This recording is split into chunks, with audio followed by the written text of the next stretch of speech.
My name is Sorin Adam Matei.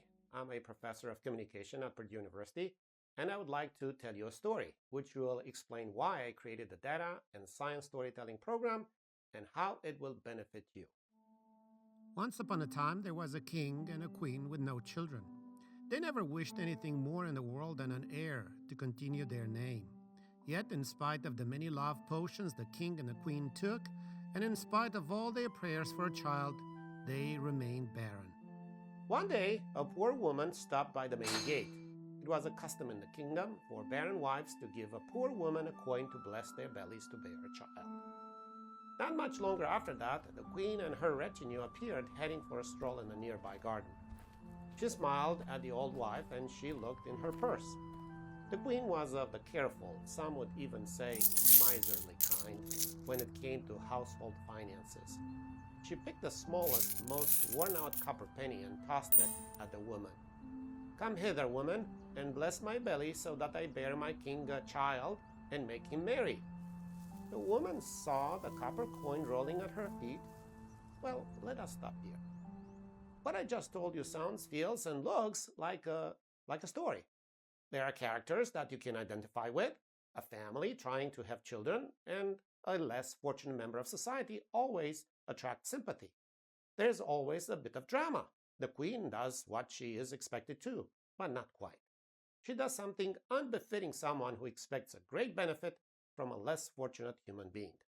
She is, after all, the queen. Her gesture is rather hard to swallow, isn't it?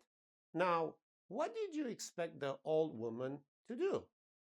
Well, in a typical medieval historical scenario, the woman would, of course, take the coin, no matter how small and worn, and would bless the belly. What else could she do?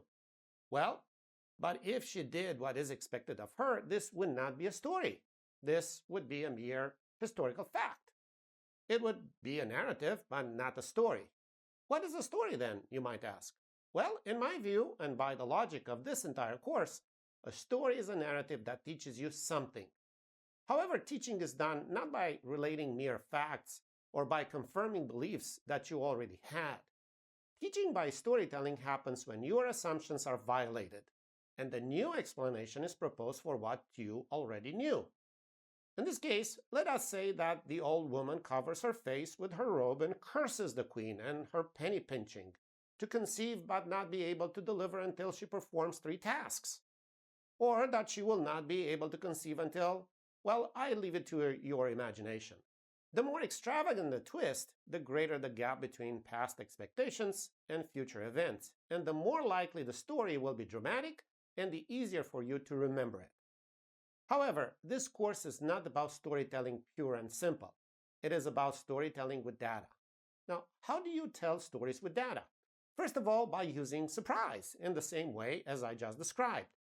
State the current assumptions of the audience, then violate them with data. It works just like any other story, at least initially. What moves a data story along, however, is not only the simple violation of expectations. A data story gets real legs when you show that you have better explanations about how the world works than those that people already imagined. In this respect, a data story is a bit more complex than a regular story.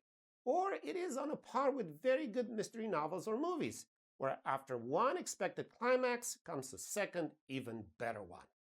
To learn more about data storytelling, its rules, evidence criteria, and power to inspire, I produced 4 different courses. One of them is this one, Data Storytelling 101, which will clearly and rigorously define storytelling, focusing on surprise, causal explanations, and learning outcomes. The second is Building Causal Data Stories, which combines statistics with rhetoric to help you identify new stories. The third course, Narrative Composition and Visualization, gives you the technical tools to create a data or science story. Finally, Data Storytelling and Ethical Choices furnishes an ethical reasoning method that will help you protect the rights and choices of those you obtain the data from. Once you take this free course, you can enroll in any of the other 3. If you complete all 4 courses, not only will you get a discount, but you might be able to transfer the credit to one of Purdue's online graduate courses.